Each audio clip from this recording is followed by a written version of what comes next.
The night nurse made her last round with a torch that threw a thin yellow cone along the corridor. The ward smelled of carbolic, paraffin, and the warm dust that clings to old timber. On the other side of painted doors, women slept behind iron bedsteads, some snoring softly, some lying flat, with eyes open as if sleep could not find the root. It was just after midnight at Seacliff Hospital, north of Dunedin, December 8th, 1942. Outside, wind came in from the sea and scratched at eaves.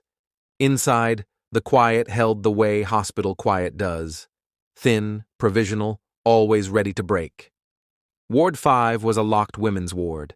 The windows were high and barred, doors were secured by regulation, key kept on a ring at the nurse's waist. Over the entry, a paraffin heater ticked in its metal case, the kind used to take the edge off a coastal night that never quite got warm. Wallpaper bubbled in seams from old damp. Scrim and match lining hid electrical runs someone had added years back when the asylum had stopped being a monument and started being a workplace that needed lights on at dawn. Just after 12:15, the nurse smelled smoke. It wasn't the sharp bite from the heater. It was cloth and wood, slow at first, then greedy. She opened the door to the corridor, saw a smear of dark on the ceiling, and ran straight to the call bell. Somewhere in the ward, a woman began to shout words that didn't make sense. The shout drew an answer from another bed, then another. The nurse sprinted back with her keys, shoved the first door, and threw her shoulder against the second when the swollen timber stuck. A patient in a nightdress coughed and reached for her, and the nurse hauled her into the corridor and pushed her toward the exit, telling her to keep her hand on the wall and not to let go. Flame showed as a low, licking line under a door near the far end. Sheets had caught or a mattress had gone. Later, no one could say which lit first. Dry timber took the heat and gave it back threefold. The second nurse arrived from the adjoining ward, hair caught up under a cap, eyes already watering. She ran to the window to try the bars, though she knew they were fixed. Another attendant came up with a small extinguisher that hissed and ran out in seconds. Smoke thickened to a gray wall that turned the torch beam into a short, useless blade. They unlocked as fast as hands would let them. Head counts became guesses. Who was out? Who was still on the far side of the smoke? Who had slipped back into a room the way confused patients do when the world changes shape? 2 women were found crouched under a bed and dragged out by their wrists. One refused to move and clung to the frame with the strength of panic. A third attendant broke her grip finger by finger, while the nurse covered them both with a blanket soaked at the wash basin. The heater ticked and snapped. Something in the ceiling popped, and a run of flame drew a line overhead like the rip of calico. Down the hill, orderlies pulled a manual engine from the shed and began hauling hose toward Ward 5. Someone rang the Dunedin brigade. The first length reached the hydrant and blew a cough of air before water came thin and late. The ward door burped black smoke that drove men back off the steps. Inside, the nurses worked the keys down the corridor they could no longer see. They counted doors with their hands, not their eyes. When they reached the last one, they turned and realized that the way back was gone. A wardman smashed a fanlight with a stool, and clean air made the fire flare like a bellows had been put to it. Breaking windows is the first thing frightened people do. It is the worst thing to do when you need the smoke to stall. Patients who could walk were pushed and pulled to the yard.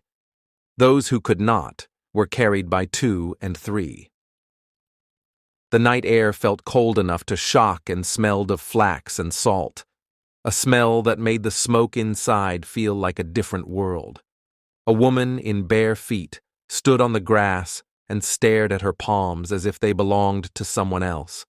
Another beat at her hair with both hands because a small patch had gone to ember, and she could not feel where the heat lived until it flared. The fire ran the ceiling and dropped in sheets. Barred windows turned into black squares with orange breath behind them. The ward door failed, and air took the interior in two pulls. When the rural brigade got a solid stream onto the frontage, the roof had already pushed forward and down, rafters going one after another like crooked teeth. By the time the sun found the horizon, Ward 5 was a black rectangle with steam floating off it and a fringe of chimneys standing where rooms had been. Counting the living and the dead took all morning and part of the afternoon. 37 women had not come out. Some were found near windows, their fingers burned where they had tried to pull bars red hot from fittings meant to last a century. Others were suffocated on beds that had dropped through floorboards, springs snarled in joists that looked like handrails in a mine. One had crawled halfway into the corridor before smoke settled and made the floor a lake. The nurses who had dragged others out were set at a table with blankets around their shoulders and cups they could not hold steady. They kept repeating the numbers. How many rooms, how many beds, how many keys, how many turns of each lock. The answers didn't climb high enough. Officials opened inquiries as soon as the embers cooled. The superintendent set out the facts as he saw them.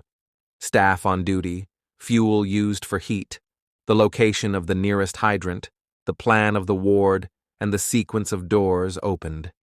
Inspectors walked the skeleton and wrote the words that would go into the government file. Scrim-lined walls, timber partitions, intact door bolts, in places where doors had not been reached in time. The cause could not be fixed with certainty. Wiring might have faulted in the roof. A patient might have lit contraband matches. A heater might have set a blanket edge smoldering until flame took it whole. What could be fixed was the shape of the failure. Locked doors, barred windows, scarce exits.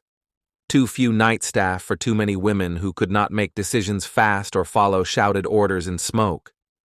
Seacliff had a history that made the loss feel both new and inevitable. The original main block, designed in the 1880s as a Victorian fortress of care, had sunk and twisted on unstable ground until wings were abandoned and the grand plan collapsed into a patchwork. Over the years, temporary wooden wards had sprung up to meet needs the old stone could not. Ward 5 was one of those. Functional, cheap, layered with materials that burned faster than anyone wanted to admit. The place had learned to live with its creaks and drafts the way old institutions do, by making do. War had thinned staff and supplies. The ration books might not say fire hazard, but the walls did. Families were told by telegrams delivered by men who had practiced a neutral face. Names of the dead filled a column in the Otago papers. First initials, last names, ages that ran from young womanhood to the late quiet of a life measured in institutional seasons. A service was held with a minister who spoke without ornament, and a row of nurses in stiff uniforms who held themselves as if posture could keep them from folding in half. Coffins moved out in a line that did not match the number of beds. Some remains were too mingled to name with confidence. In a small town nearby, shopkeepers closed for the hour and drew curtains against a heatless midday sun. The findings from the inquest came in the tidy lines that bureaucracies trust. Cause, undetermined. Contributing factors, construction and fittings, barred windows, locked doors as per asylum regulations, limited night staffing, delayed water, and wind assist. Recommendations followed in simple language: more exits, better drills, changes to locking practice after lights out, stronger hydrant coverage, and, where possible, replacement of combustible linings. None of that could be done overnight.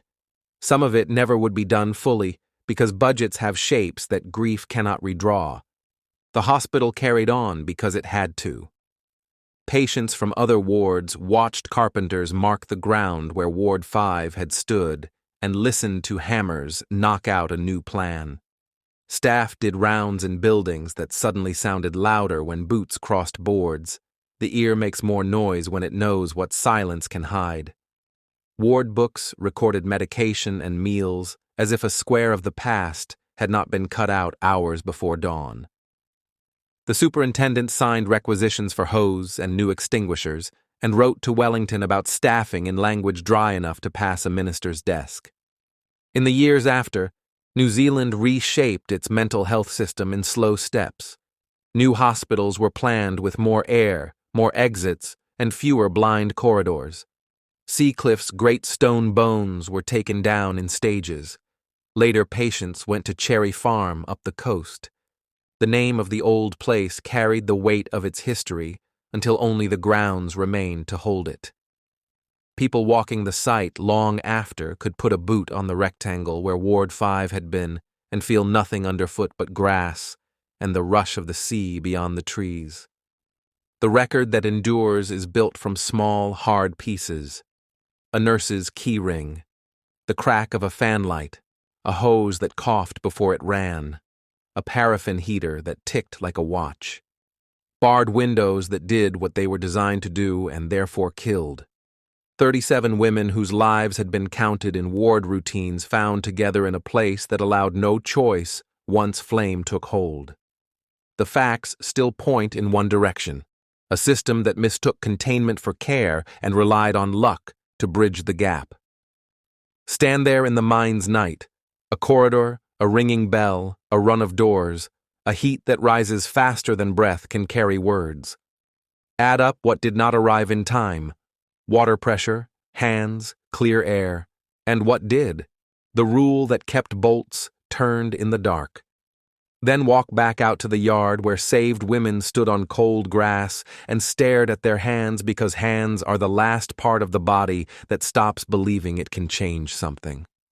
The distance between those two places is the measure of a disaster that no official sentence can cover.